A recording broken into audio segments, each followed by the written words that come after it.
Welcome to Read to Me, Auntie. I'm Auntie, and today we're going to read a book about a little bear who plays hide and go seek with the moon. Wonder how he does that. We'll have to find out. It's called Moon Game by Frank Ash. And you know what? There's all kinds of fun books with this little bear and all the adventures he has with the moon. So be sure to come back and find out all the other books. You can click the link below for more. So let's get in and read Moon Game. Here we go. Moon Game by Frank Ash. One day, Little Bird showed Bear a new game, hide and seek. First, he told Bear to hide and counted to 10. 1, 2, 3, 4, 5, 6, 7, 8, 9, 10. Then he went looking for Bear. I found you, chirped Little Bird when he found Bear hiding behind some bushes. Now it's your turn to find me. All day long until the sun went down, Bear and Little Bird played their new game. That night when Bear was all alone, he looked up in the sky and said to the moon, "Let's play hide and seek. First I'll hide and you'll find me." Then Bear ran as fast as he could until he came to an old hollow tree. Climbing inside, he ducked down so the moon couldn't see him. Bear waited for a while, then he poked his head up. When he did, the moon was right there, looking down at him. "Okay," said Bear, "you found me. Now it's your turn to hide." Closing his eyes, Bear began to count, just as Little Bird had showed him. At that moment, a gentle breeze slowly hid the moon behind a big cloud. Now the moon is playing along. When Bear finished counting, he set out to find the moon.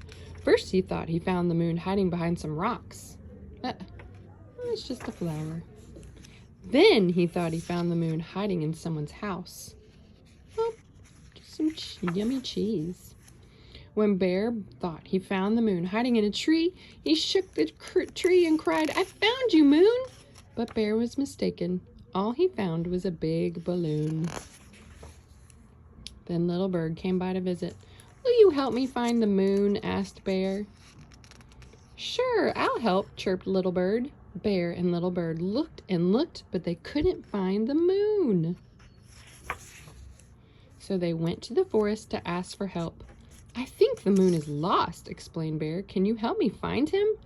"Don't worry, we'll help you," replied the animals in the forest. Look at all those animals. 1, 2, 3, 4, 5, 6, 7, 8, 9, 10, 11, 12, 13, 14. That's a lot of friends to help him find the moon. Together, they searched and searched, but they couldn't find the moon. Oh my goodness. At last, Bear sat down and sighed, "The moon is lost, and it's all my fault." Then Bear got an idea. He jumped up and cried, "Okay, moon, I give up. You win." Just then, the breeze began to blow again, and the moon came out of its hiding place. "Look," chirped Little Bird, "the moon wasn't lost. He was just hiding behind that big cloud." Bear was so happy he danced and danced. Then everyone played hide and seek. The end. Wasn't that a great read? I love this little bear and all that he does with the moon. It's so much fun. I bet one night when the moon is really bright that you could play hide and go seek with it too. You ought to try. I'm so glad you came and read this book with me. We're going to read lots of fun books together because reading is so fun, and we're going to do it more and more. So be sure to come back, like and subscribe, and remember one very important thing. Are you ready? Even all the books in all the world are not as important as one book, and that's the Bible, because it has the answer to everything. All right, thanks for coming. I'll see you next time. Bye. Hello, welcome to Read to Me, Auntie. I'm Auntie, and today we're going to read a book together.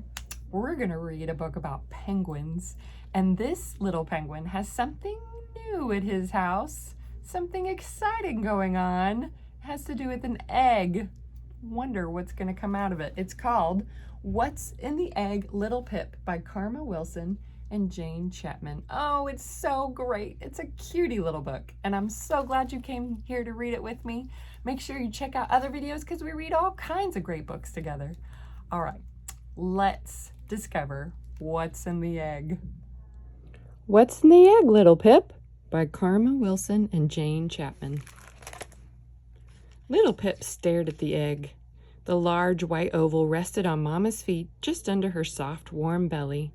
Pip used to sleep there, but there was no room for her now, not since the egg.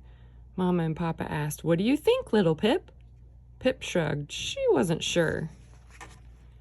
Mama and Papa had talked about the egg for a long time.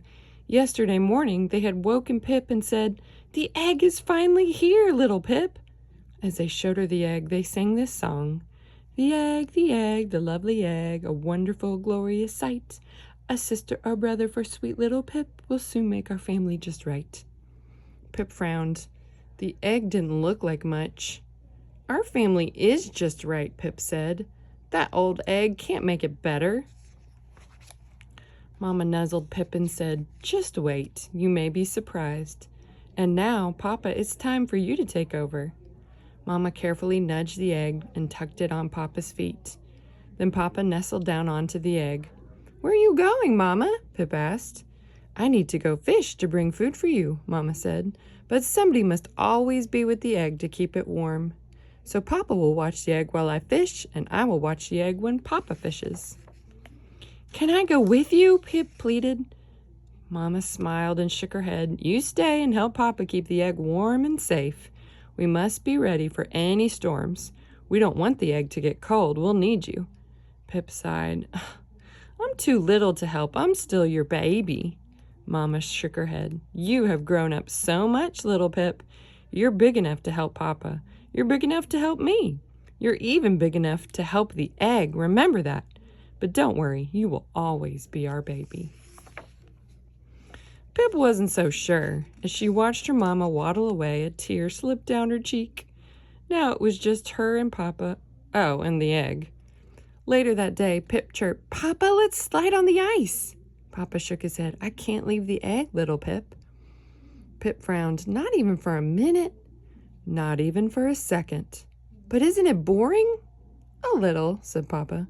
"Then why do you do it?" Pip asked. Papa smiled. "That's what families do, little Pip. I did the same for you when you were just an egg." Pip couldn't imagine that she was ever just an egg. Why had Mama and Papa even wanted an egg? I should be enough, thought Pip. She wandered off to think, and as she slumped along, she sang, the egg, it's all the egg. Nobody cares about me. I liked it best before the egg, back when her family was 3. Little Pip felt so all alone that she decided to look for her best friend, Mary. "You want to go slide?" she asked. "I guess," said Mary. She didn't seem her usual cheerful self. "Does your family have an egg too?" asked Pip. Mary nodded and stamped her foot. "I don't see the fuss about the egg. It just sits there and does nothing." "I know," said Pip, "but it's all Mama and Papa ever want to talk about or think about anymore. I want to forget about the eggs. Let's slide." And so they did. Whoop, whee, whoosh. They didn't even think about the eggs again. Woohoo! But suddenly the sun disappeared behind a thick black cloud. "A storm!" squealed Pip. "We must run! Hurry!" "We're too little," said Mary. "We can't." Pip ruffled her feathers and puffed out her chest. "My mama said I'm big enough to help the eggs. So are you. We have to go help. Now run!" They raced the cloud all the way home. Just as they reached camp, frozen sleet started to fall in cold, stinging drops. Pip snuggled tight against her papa, helping to shield the egg. They were huddled, and there they waited. And waited. And waited.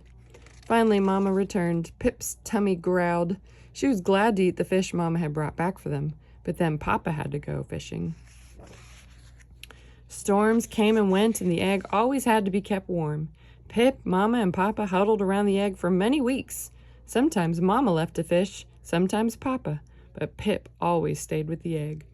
Then, one bright sunny day, while Mama was away fishing, chip, chip, crack. "The egg is broken, Papa!" Pip cried and buried her head into Papa's chest. All that work for nothing. Crack! Pip gasped. The egg was gone! Wait, in its place sat a beautiful penguin chick. It's a chick, Papa. Little Pip, meet your brother. At the beach, lots of penguins were squawking and talking. Pip saw a flock of penguins just back from fishing. Mama, she was home. Mama sighed with happiness. He looks just like you when you were a baby, Pip.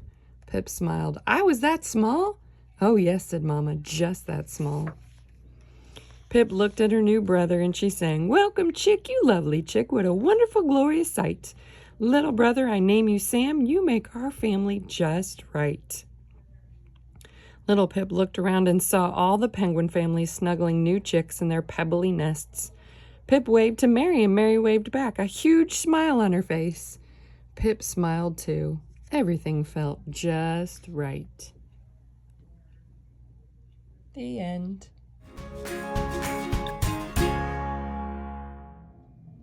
Hello, welcome to Read to Me, Auntie. I'm Auntie, and today we're going to read a book together. This book has a spider in it, but it's a good spider book. It's not a nasty spider book. It's a book called The Very Busy Spider by Eric Carle.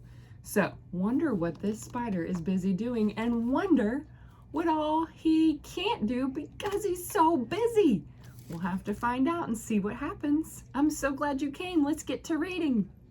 The Very Busy Spider by Eric Carle. Early one morning, the wind blew a spider across the field. A thin, silky thread trailed from her body. The spider landed on a fence post near a farmyard and began to spin a web with her silky thread. Look at that, it's kind of shiny. Nay, nay, said the horse. Want to go for a ride? The spider didn't answer. She was very busy spinning her web. Moo, moo, said the cow. Want to eat some grass? The spider didn't answer. She was very busy spinning her web. Look and see if you can find something that's always on this page. Pay attention. Baa, baa, bleated the sheep. Want to run in the meadow? The spider didn't answer. She was very busy spinning her web. Ma, ma, said the goat. Want to jump on the rocks? The spider didn't answer. She was very busy spinning her web. Look at that shiny, pretty web. Oink, oink, grunted the pig. Want to roll in the mud? The spider didn't answer. She was very busy spinning her web. Woof, woof, barked the dog. Want to chase a cat? The spider didn't answer. She was very busy spinning her web. Ooh, it's getting pretty now.